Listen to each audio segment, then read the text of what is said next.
যারা সংশ্লিষ্ট কর্মকর্তা আছেন, যারা দায়িত্বে আছেন, তারা যদি মনে করেন যে এখন 30 আছে, এটা 31, 32 বা 33 করে দিই, এরকম যদি চিন্তা করে, সেক্ষেত্রে এটা ঠিক হবে না।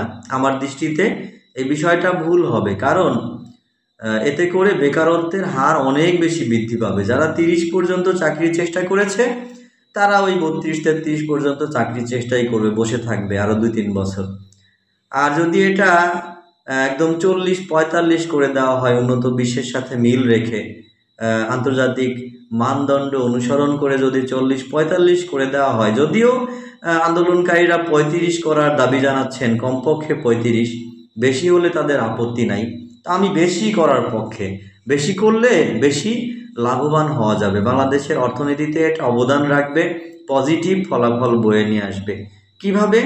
কারণ 30-এর কারণে বর্তমানে শিক্ষার্থীরা অনার্স শেষ করে যে হাতে 4-5 বছর সময় থাকে, তারা চিন্তা করে এই 4-5 বছর আমি অন্য কাজ করব না, কিছু করব না, শুধুমাত্র বসে থেকে চাকরির প্রস্তুতি নিব, পড়াশোনা করব, চাকরির পরীক্ষা দিব, চাকরি করব। আর 30 পার হওয়ার পরে আমরা চেষ্টা করব অন্য কিছু করার, হলে হলো, না হলে নাই। 30 পর্যন্ত তারা বসে থাকে। ছাত্রদের জীবন থেকে 4-5টা মূল্যবান সময়, 4-5টা বছর, এই মূল্যবান সময় নষ্ট হয়ে যায়, হারিয়ে যায়। আর এটা যদি কমপক্ষে 40-45 করে দেওয়া হয়, সেক্ষেত্রে অনার্স শেষ করে একজন শিক্ষার্থী কখনোই 40-45 বছর পর্যন্ত চাকরির আশায় শুধু শুধু বসে থাকবে না। তারা চিন্তা করবে আমার হাতে অনেক সময় আছে, আমি এক কাজ করি, উদ্যোক্তা হওয়ার চেষ্টা করি, উদ্যোক্তা হই, ব্যবসায়ী হই। যদি সফল হই খুবই ভালো, আমি মানুষকে চাকরি দেব, কর্মসংস্থান বাড়বে। আর যদি আমি ব্যর্থ হই, তাহলে আমার জন্য তো চাকরির দরজা খোলাই আছে, আমি যখন ইচ্ছে আবেদন করতে পারবো, আবার সরকারি চাকরিতে ঢুকতে পারবো। তাদের মনে যে একটা ভয় কাজ করে বর্তমানে, সেই ভয়টা আর থাকবে না। তারা একটা ভয়ে ভয়ে থাকে যে হাতে 4-5 বছর সময় আছে, এই সময় আমি যদি অন্য কাজ করি, উদ্যোক্তা হই, অন্য কোনো কাজে সময় ব্যয় করি, তারপর যদি সেই কাজে ব্যর্থ হই, তাহলে আমার জীবনে কি হবে? সমাজের চোখে তো আমি ছোট হয়ে যাব। আমি চাকরিও পেলাম না, চাকরির চেষ্টাও করলাম না, আবার ব্যবসা বা উদ্যোক্তা হতে গিয়ে ওখানেও ব্যর্থ হলাম। তো সেক্ষেত্রে তাদের মধ্যে হতাশা বাড়বে, বেকারত্ব বাড়বে। তো এই হতাশার ভয়ে, বেকারত্ব বাড়ার ভয়ে, তারা বেকার থাকার ভয়ে প্রথমে তারা 30 পর্যন্ত চাকরি চেষ্টা করে, তারপর অন্য কিছু করার চেষ্টা করে।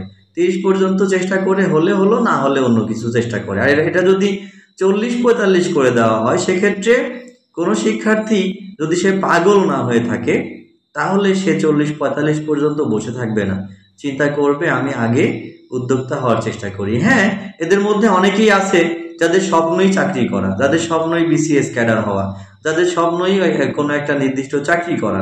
তারা হয়তো অনার্স শেষ করে 2-1 বছর চেষ্টা করবে, 2-3 বছর চেষ্টা করে অন্যদিকে শিফট হয়ে যাবে। চেষ্টা করে চাকরি হলে হলো, না হলে তখন তারা চিন্তা করবে আমাকে দিয়ে হবে না, আমি অন্য কিছু করি। আর এখন যেটা হয়, 2-3 বছর চেষ্টা করার পরে তাদের মাথায় থাকে যে আর 2 বছর আছে, এই 2 বছরও চেষ্টা করি। আর তখন হবে কি, আমার হাতে আরো 13-14 বছর সময় আছে, এত সময় নষ্ট না করে আমি অন্য কিছু চেষ্টা করি, তারপর না হলে আবার ফিরে আসা যাবে।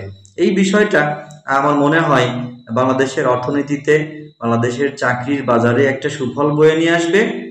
যদি 40-45 করা হয়, তাহলে বাংলাদেশে বেকারত্বের হার কমবে, কর্মসংস্থান বৃদ্ধি পাবে, উদ্যোক্তা বৃদ্ধি পাবে, গবেষক বৃদ্ধি পাবে। যারা বর্তমান শিক্ষার্থী আছেন 25 বছর বয়সে অনার্স শেষ করে, মাস্টার্স শেষ করে, তারা চিন্তা করেন আমি যদি এমফিল পিএইচডি করতে যাই, তাহলে তো আমার সময় নষ্ট হবে, আমি তো বিসিএস দিতে পারবো না, বিসিএস দেওয়ার জন্য আমার হাতে সময় কমে যাবে। তাহলে এক কাজ করি, এমফিল পিএইচডি পরে করি, আগে বিসিএস এর পড়া করি। এতে করে এই বিসিএস এর প্রতি ঝোঁকটা বেশি বেড়ে গেছে, এমফিল পিএইচডি করার দিকে ঝোঁকটা কমে গেছে। তো আমার বিশ্বাস, যদি চাকরিতে প্রবেশের বয়সসীমা বাড়িয়ে 40-45 করে দেওয়া হয়, সেক্ষেত্রে গবেষক বৃদ্ধি পাবে। আর গবেষক বৃদ্ধি পেলে দেশের জন্য, জাতির জন্য, সমাজের জন্য এটা ভালো কিছু বয়ে নিয়ে আসবে।